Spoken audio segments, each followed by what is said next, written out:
Shalom, shalom! Hoje nós vamos refletir a respeito de grandes homens que tiveram grandes histórias na Bíblia, pais obedientes e filhos desobedientes, filhos que foram desencaminhados e os pais negligentes, mesmo sendo homens de Deus. Então, você verifica em relação, olha que tiveram muitas similaridades. Grandes homens de Deus, lá na história, Moisés, Samuel, Eli, Jó e muitos outros tiveram na história que eles eram homens de Deus obedientes e filhos desobedientes. Nisso a gente vai só aqui focar, vamos na palavra lá de 1 Samuel 2 e 3. Lá a gente verifica a história em relação somente à história de Eli e seus filhos. Eli e seus filhos foram escolhidos lá atrás, na época de Moisés. Arão, a casa de Arão foi escolhida para ser sacerdote. Todos seus descendentes até chegar a Eli seriam todos sacerdotes para servir ao templo do Senhor, homens de Deus. E Eli, chegando aqui na história de Eli, ele era um desses homens de Deus. Só que Eli era um cara obediente a Deus, mas ele foi negligente. Ele se tapou para os erros do filho, caiu no mesmo erro. Tudo bem? Uma falha humana, mas que não podia.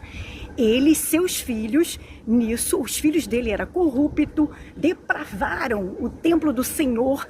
Eles eram corruptos, roubavam as carnes de sacrifício para o Senhor. Eles tinham fornicação embaixo do templo do Senhor. E todo o resto de moralidade que os filhos de Eli faziam.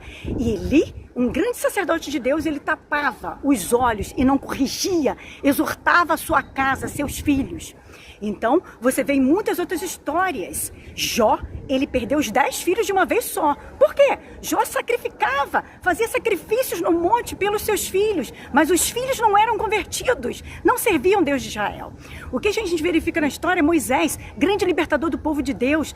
Ele servia a Deus, mas os filhos que seriam antecedentes dele não foram, não serviram a casa de Deus. Aí você vê também na história em relação ao próprio Samuel, a sua mãe e seu pai serviram a Deus, afinco, foram obedientes. Ana foi obediente ao voto e o pai dele também ao voto que a Ana fez, que o Cana também concordou com ela em doar o seu filho para a obra, né? Ela cumpriu o voto, mas ele também concordou. Os pais concordaram, foram obedientes. E Samuel foi um grande homem de Deus e seus filhos foram juízes naquela época, porque o Samuel precisava de ajuda, então os filhos deles também eram juízes naquela época. E os filhos de Samuel desobedeceram. Eles eram juízes injustos, corruptos, se vendiam. Então, assim, se perdeu também no meio da linhagem também. Então, grandes homens de Deus aqui nos mostram o quê?